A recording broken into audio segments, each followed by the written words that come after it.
Hello friends, welcome to Saji kitchen. இன்றைக்கி நம்ம சேனலில் என்ன பார்க்க போகிறோன்னா, கறி குழம்பே மிஞ்சுற அளவுக்கான சுவையில் மஷ்ரூம் கிரேவி பண்ணுறதை தான் பார்க்க போகிறோம். அதை எப்படி செய்யலான்றதை பார்த்துடலாம் வாங்க. நம்ம சேனலை இப்போ தான் ஃபர்ஸ்ட் டைம் பார்க்குறதா இருந்தால் மறக்காமல் சப்ஸ்கிரைப் பண்ணிவிட்டு பக்கத்தில் இருக்க பெல் ஐக்கானை கிளிக் பண்ணி ஆல் ஆப்ஷன் கொடுத்துருங்க. அப்போ தான் டெய்லி போடுற வீடியோஸ் உங்களுக்கு நோட்டிஃபிகேஷனாக வரும். இப்போ நம்ம ஸ்டவ் ஆன் பண்ணி ஒரு பாத்திரம் வச்சுட்டு 2 டேபிள் ஸ்பூன் அளவுக்கு எண்ணெய் விட்டுக்கோங்க. அதில் 2லேருந்து 3 அளவுக்கு லவங்கம் சேர்த்துக்கோங்க. கொஞ்சம் பட்டை சேர்த்துக்கோங்க. 1 ஸ்பூன் அளவுக்கு சோம்பு சேர்த்துக்கோங்க. 1 கப் அளவுக்கு சின்ன வெங்காயம் சேர்த்துக்கோங்க. சின்ன வெங்காயத்தில் இதை செஞ்சிங்கன்னா இதோட சுவை ரொம்ப அருமையாக இருக்கும். வெங்காயத்தை நல்லாவே வதக்கி விட்டுக்கோங்க. நம்ம இப்போ பண்ணுற எல்லாமே அரைக்க தான் செய்ய போகிறோம். அதனால் என்னென்ன நம்ம சேர்த்துட்டு வதக்கிட்டு அரைக்க போகிறோன்றதையும் பார்த்துக்கோங்க. இதெல்லாம் சேர்த்து நல்லா வதக்கி விட்டுக்கோங்க.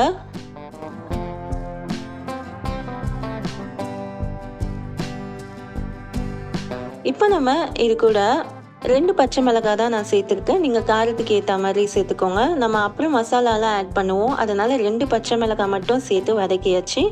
இது கூட 1 ஸ்பூன் அளவுக்கு கசகசா சேர்த்துக்கிறேன்.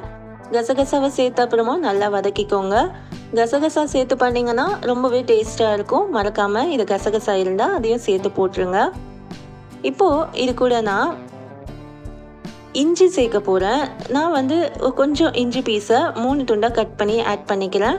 10 பல் பூண்டு சேர்த்துக்கிறேன். இஞ்சி பூண்டு விழுதுன்னு நம்ம சேர்க்காம அரைக்க செய்கிறதால இஞ்சியும் பூண்டையும் இது போல் நம்ம கட் பண்ணியும் 10 பல் பூண்டும் சேர்த்து செஞ்சோன்னா ரொம்பவே டேஸ்ட்டாக நல்லாவே இருக்கும். இதையும் சேர்த்து நல்லா வதக்கி விட்டுக்கோங்க.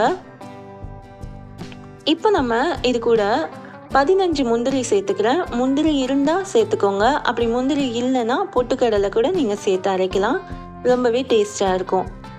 முந்திரி இருந்தால் மறக்காமல் அதுவும் சேர்த்துக்கோங்க. கசகசாவும் சேர்த்துக்கோங்க. சுவை ரொம்பவே அருமையாக இருக்கும். இப்போ இது கூட கொஞ்சமாக கொத்தமல்லி சேர்த்துக்கலாம். கொத்தமல்லி சேர்த்தும் நல்லா வதக்கி விட்டுக்கோங்க. ஸ்டவ்வை நீங்கள் மீடியம் ஃப்ளேமில் வச்சே செஞ்சுக்கோங்க.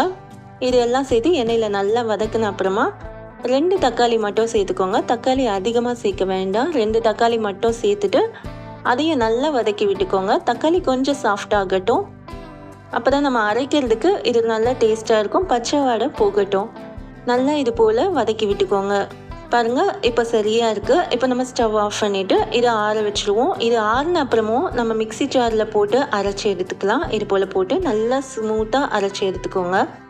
இப்போ நம்ம ஸ்டவ் ஆன் பண்ணிவிட்டு ஒரு கடாய் வச்சுட்டு 2 டேபிள் ஸ்பூன் அளவு எண்ணெய் விட்டுக்கோங்க. லவங்கம் கம்மியாகவே போட்டுக்கோங்க. 1 லவங்கம், கொஞ்சமாக பட்டை போட்டுக்கோங்க. ஆல்ரெடி நம்ம லவங்கம் சேர்த்து அரைச்சிருக்கோம். அதனால 1 லவங்கம் போட்டுக்கோங்க. இது கூட நான் 250 கிராம் மஷ்ரூம் எடுத்திருக்கேன். இதை நீங்கள் பெரிய சைஸில் கட் பண்ணனாலும் பண்ணிக்கலாம், இல்லை சின்ன சின்னதாகவும் கட் பண்ணிக்கலாம். உங்களுக்கு எப்படியோ அது போல் நீங்கள் கட் பண்ணிக்கோங்க.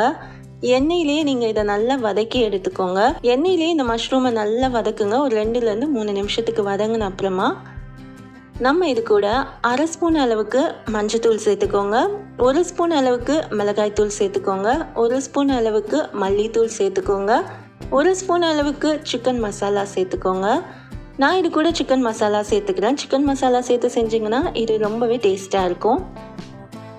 கரம் மசாலா சேர்க்கலை. நான் சிக்கன் மசாலா சேர்க்கறதால கரம் மசாலா சேர்க்கலை. மசாலாவோட பச்சை வாடை போகிற அளவுக்கு நல்லா இதை வதக்கி விட்டுக்கோங்க. இது போல் நல்லா வதக்கிடுங்க. நம்ம இந்த வெங்காயம் தக்காளி இதெல்லாம் வதக்கணும்ல, அதை அரைச்சிட்டோம். இது போல் நல்லா நீங்கள் பேஸ்ட்டாக அரைச்சதை ஒரு பாத்திரத்தில் மாற்றி வச்சுருங்க. இது கூட கொஞ்சம் தேங்காய் சேர்த்து அரைச்சிக்கலாம். நான் கொஞ்சமாக ஒரு தேங்காவை கட் பண்ணி பீஸ் போட்டு அதுலேயே நான் சேர்த்து அரைச்சி அந்த பாத்திரத்தில் எடுத்து வச்சிடுறேன். நீங்கள் அது கூடவே தேங்காவை சேர்த்து அரைக்கணுன்னாலும் அரைக்கலாம். இப்போ இது கூட கொஞ்சமாக கருவேப்பிலை சேர்த்துக்கோங்க. கருவேப்பிலை சேர்த்து நல்லாவே வதக்கி விட்டுக்கோங்க.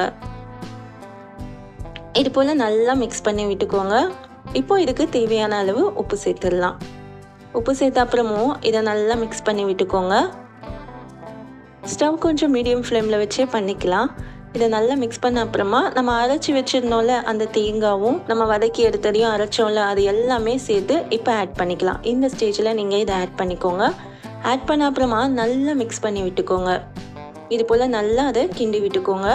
இதில் நம்ம தண்ணி அதிகமாக சேர்க்க வேண்டாம். உங்களுக்கு தண்ணியாக வேணும்னா நீங்கள் தண்ணி சேர்த்துக்கலாம். இல்லை கிரேவி மாதிரி கட்டியாக வேணும்னா நீங்கள் வந்து அரைச்சி எடுத்த விழுதில் நம்ம கொஞ்சமாக அந்த ஜார்லேயே தண்ணி ஊற்றி கொஞ்சமாக தண்ணி சேர்த்தாலே போதும். இப்போ நான் காமிச்சேன்ல, அது போல் தண்ணி சேர்த்தாலே போதும். ரொம்ப அதிகமாக சேர்த்திங்கன்னா அந்த அளவுக்கு இருக்காது. நீங்கள் கொஞ்சமாக சேர்த்திங்கன்னா இந்த கிரேவி ரொம்ப அருமையாக இருக்கும். இதை நம்ம தோசை, இட்லி, பூரி, சப்பாத்திக்கெலாம் வச்சு சாப்பிட்டோன்னா இந்த டேஸ்ட் ரொம்பவே அருமையாக இருக்கும். இப்போ நம்ம இது கூட கொஞ்சம் கொத்தமல்லி தழையை தூவி விட்டுக்கலாம். கொத்தமல்லி தழை தூவி விட்ட அப்புறமும் நீங்கள் நல்லா இதை ஒரு மிக்ஸ் பண்ணி விட்டுக்கோங்க. இது ரெடி ஆகிடுச்சு. இதை நம்ம சாதத்துக்கு ஊற்றி சாப்பிட்டா கூட ரொம்பவே அருமையாக இருக்கும். மறக்காமல் நீங்கள் இதை ட்ரை பண்ணி பாருங்கள். எனக்கு கமெண்ட்ஸில் சொல்லுங்கள். இப்போ மஷ்ரூம் கிரேவி நமக்கு சூப்பராக ரெடி ஆகிடுச்சு. காளான் குழம்புனும் சொல்லலாம், ரொம்ப அருமையாக ரெடி ஆகியிருக்கு பாருங்கள்.